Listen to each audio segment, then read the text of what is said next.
Hello mga kailongga! So for today's video nga po ay kasama ko po ang aking baby. Syempre, ayan. So for today's video po ay ituturo ko po sa inyo kung paano i-link yung Celebi Asia papunta sa Fancy app. Ayan. So watch this until end. Go! So, andito na po tayo sa cellphone mga kailongga at ito po ay mano-mano ko pong ituturo sa inyo kung paano po i-link itong si Celebi papunta kay Fancy. Ito lang po. Kailangan lang po natin i-click itong si Fancy.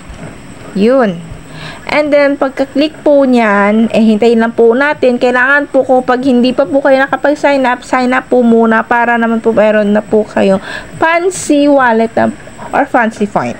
So, paano nga ba i-link ito? Punta po tayo dito kay Celebi Point. Ayan. I-link lang po natin. Ayan mga kailongga. Ayan. So, bago po yan i-link, kailangan nyo po muna basa-basa muna. Magbasa-basa ka po muna dyan. So, hindi na po tayo magbabasa dyan. Kayo na naman po bahala magbasa-basa dyan. Pero ito lang po yung importante. Ayan. To use Celebi Points, please enter the temporary authentication code. Ayun. Oh. Saan nga ba makikita itong temporary authentication code mga kailongga? Simple lamang po yan.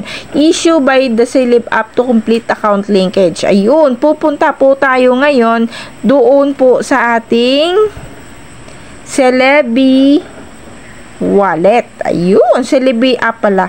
Ayan. I-click lang po natin yung Celebi app. Ayan. So, medyo po tayo ay loading.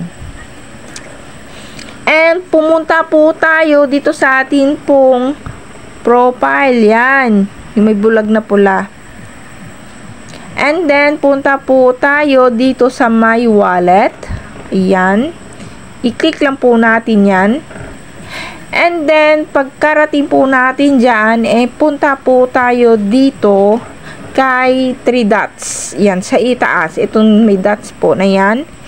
I-click lang po natin yan. And then, punta na po tayo dito kay Connect Fancy Wallet. Ayan. I-click lang po natin yung Fancy Wallet, mga kailongga ha. Ayan.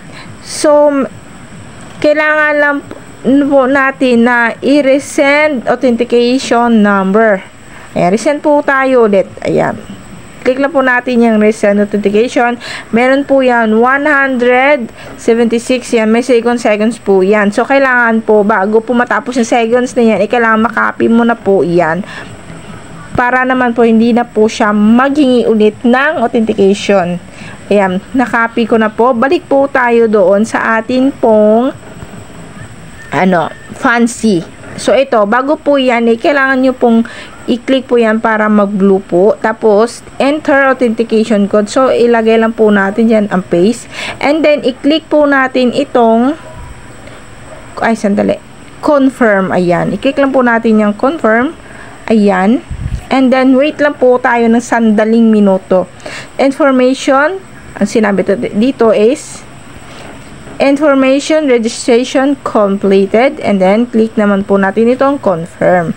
So ayan mga kailongga, confirm na po, and ito na po na link na po yung Celebi Point, at dito na po nakikita yung ating ayan yan, yung Celebi Point o Fancy Point na pumapasok. Dito po natin makikita. So kapag meron po kayong mga tanong, comment lang po kayo sa ating comment sections.